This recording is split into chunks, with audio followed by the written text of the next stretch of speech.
Hello, BookTube, and welcome back to Summer of Sport, a BookTube event created by and then abandoned by Mark at Book Time with Elvis right before he abandoned BookTube altogether. But the idea is still good to see out the rest of the month of August talking about sports writing, sports books, sports fiction, sports nonfiction. It's not a thing that gets talked about much. Not just on BookTube, but in most general bookish circles, in my opinion, because most book readers don't really go in for much sports, so there's not much overlap there. Uh, but I have always found that when I read it, it's not often part of my ambit either, but when I read it, I often find that it's quite good. Almost any kind. Maybe not so much the gay on gay hockey romance that seems to be what the algorithm wants me to read. And of course, I've just fed it that mention on this video, but lots of the rest of it. I've learned a lot in the books that I have read for Summer of Sport. So I want to continue that this month. And last night I threw a book on the pile for last night's reading. It was precious, precious good for anything else, since it's so hot and so humid that really just laying there in the tiny little envelope of relief given by a very old, very weak AC unit was pretty much all I felt like doing. So I just read all night long. And I read this, How Life Imitates the World Series by Thomas Boswell. It was a legendary Washington Post sports columnist and sports writer, covered all the big games, had all sorts of great opinions, but also fully partook of the odd ability of sports writing, and here I don't just mean baseball, to pull out good writing from guys who are otherwise only concerned with stats or chewing tobacco. One thing, boy oh boy, that comes through in this book is that, well, I would have thought it anyway because I'm slightly obsessed on the subject, but one thing that really comes out in this book is that baseball, from its inception, has been about smoking. Or cantaloupe-sized wads of chewing tobacco. I remember that vividly from watching the Red Sox when I couldn't get to games here in Boston at Fenway Park. I would watch the Red Sox or other teams, and at the manager of the Red Sox at the team would come out on the field. He'd be talking with people, and it would literally look like he had an impacted wisdom tooth. Had a bulge probably 6 inches wide on the side of his face. So not only is that totally deranging his judgment, it's not a slight buzz at that point. If you're taking enough chewing tobacco for 10 people for a month in 1 hour yourself, then you're out of your mind. It's not only that, though. It's that when you're done with that and you spit it all out and maybe wash out your mouth before you kiss your kids, you can basically just take that whole side of your jaw off your face. It's you don't even have to wait for cancer. You can just do that with the arsenic and the strychnine that's in the product. Will be eating away at the bone if you're doing that much of it all at once. It's ridiculous. Terry Francona actually said once upon a time in one summer that it was really bad like that. That he noticed in replays that it really was that bad. That it was freakish. That he looked like some sort of beaver. Anyway, that comes through here, but Boswell is a lot concerned with stuff like this, with batting averages and runs and whatnot. And I'm not, of course. I'm not a statistician. I'm not living, eating, and breathing the Red Sox. I'm not literally caring about literally nothing else, and also memorizing them when I don't know my own children's birthdays. I'm not one of those bitter old mid-40s guys still wearing their high school Letterman's jacket because that was when their whole life peaked, and when they thought for a brief moment in one afternoon in Dorchester that maybe they could make the team. After that, sure, you've had your father's put his hand on your shoulder and said he's proud of you, and you married a beautiful woman, and you had wonderful children who are getting good grades. You don't really care about any of it. It's just that moment. That moment is what you care about, because you're a stupid man. You're not. It's not just because you're a man. It's because you're a stupid man. And they, getting them together at sports bars, bar stools, where if you ask them, okay, what are the stats? And I mean the 10 stats, 10 or 20 stats for player XYM that nobody's ever heard of, who was with the Red Sox for a day, you'll know them. You'll know every last detail of them. You'll rail them off from memory. You don't know your own kids' middle names, but you can rail that off from memory. To me, that is, whether it's baseball or football or cricket or whatever, to me that's a wasted life. If all of your incredible facility, the human incredible facility for association, for pattern recognition, for memory, including the memory of specifics, if all of that, literally all of it, has put in the service of a game, I don't know what, I've never known what to do with people like that. I've known them my whole life. I've met them in many different countries where they literally cannot talk about anything else. The worst cases cannot talk about anything else. Just will not talk about anything else. If you try your hardest to wrench the subject to something else, anything else, their face just shuts down. They won't do it at all. I encountered this once in Ireland where I endured 5 or 6 hours. I wanted to talk just for a minute about the politics of the people who run your government. Your life is shaped by the policies that they do or don't enact in your ruling body. And there was no interest whatsoever. None at all. Not at the slightest. Not at all. And I firmly believe when those people get going in bars on Lansdowne Street here in Boston, when those old craps, those old farts get going about sports, I think you could bring one of their own daughters into the sports bar and slit her throat in front of them, and they wouldn't care. They would still go on about how, I think he really had a chance that one game at 3:15 on Saturday afternoon.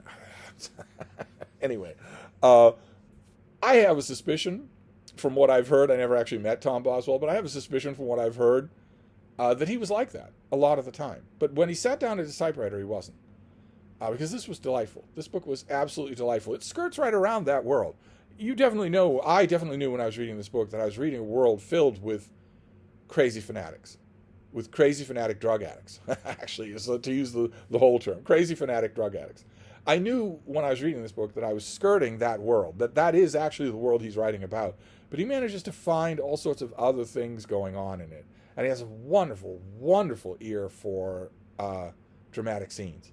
Just fantastic. There's a scene early in the book where he's talking, he's, I guess interviewing would be the word, with a team manager who is an old, experienced warhorse who has seen it all. He's, of course, smoking the whole time that they're talking and mostly concerned with smoking. But he does eventually talk about what tryouts are like and how it's his job to tell some kid, you're never going to make it.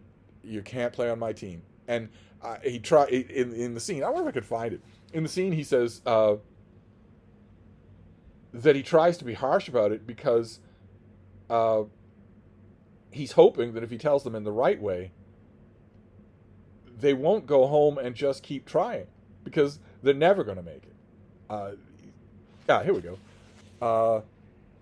I learned my biggest lesson in managing the first day in Class D.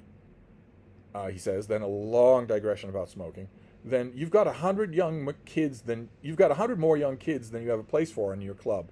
Every one of them has had a going away party. They've been given the shaving kit and the $50. They kissed everybody and said, "See you in the majors in 2 years." You see these poor kids that shouldn't even be here in the first place. You write on the report card 4, 4, 4 and out. That's the lowest rating in everything. Then you call them in and say, it's been consensus among us that we're going to have to let you go back home. Some of them cry. Some get mad. But none of them will leave until you answer them one question. "Skipper, what do you think?" And you got to look at every one of those kids in the eye and kick their dreams in the ass and say, "Kid, there's no way you can make it in my ball club." If you say it mean enough, maybe they do themselves a favor and don't waste years learning what you can see in a day. They just don't have what it takes to make it in the majors.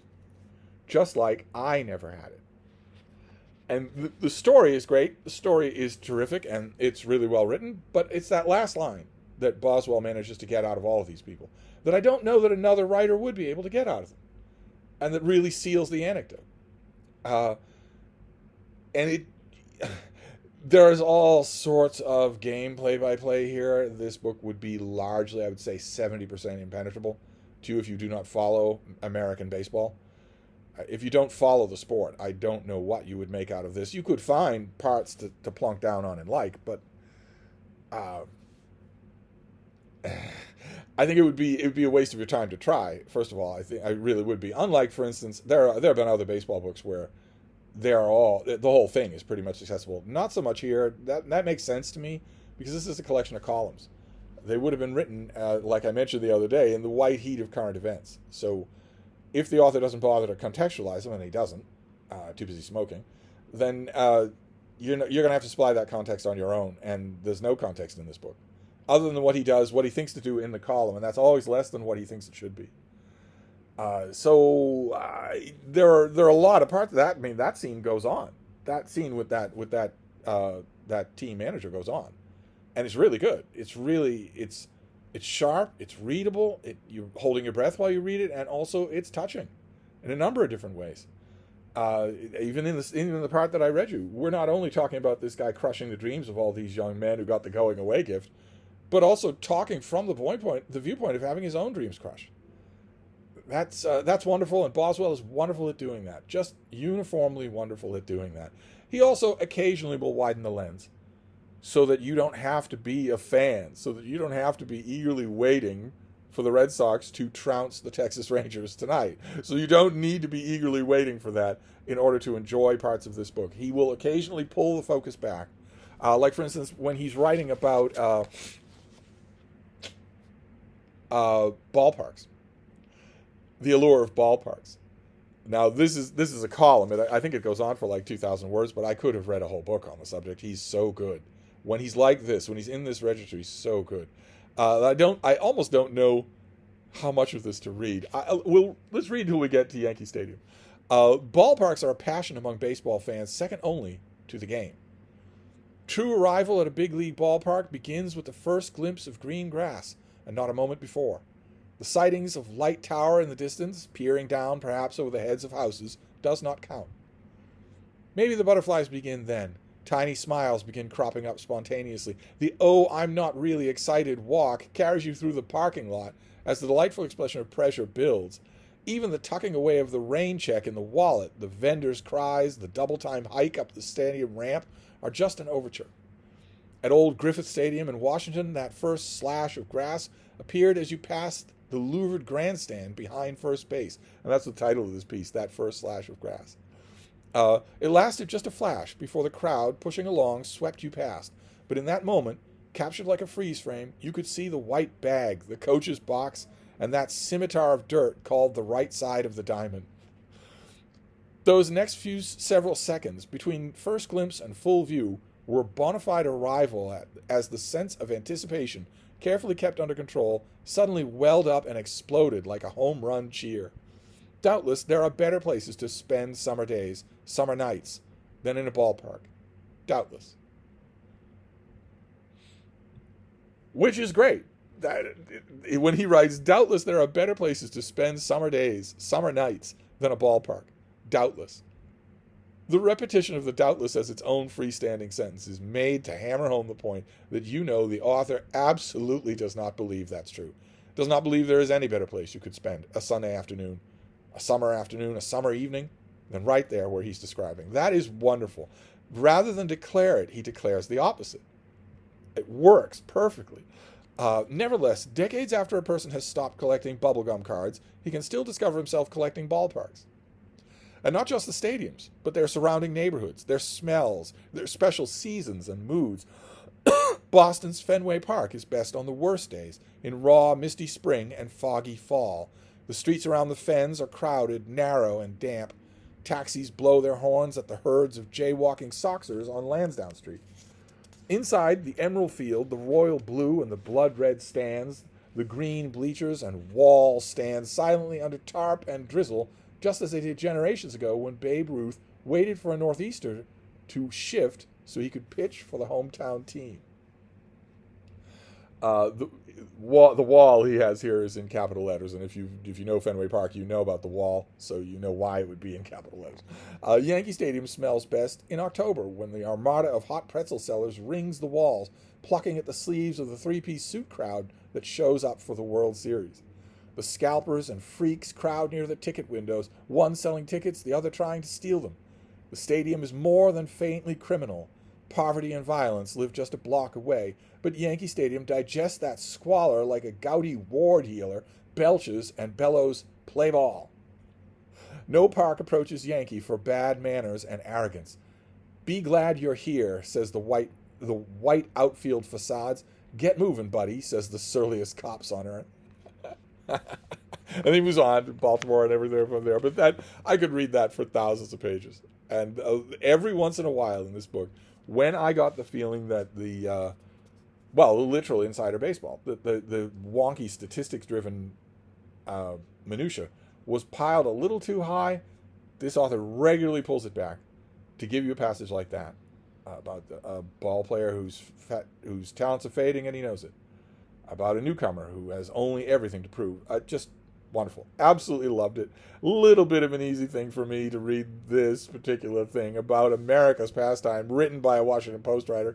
Little bit of an easy thing, probably low-hanging fruit, but I'm glad I got it yesterday for $1. I loved it.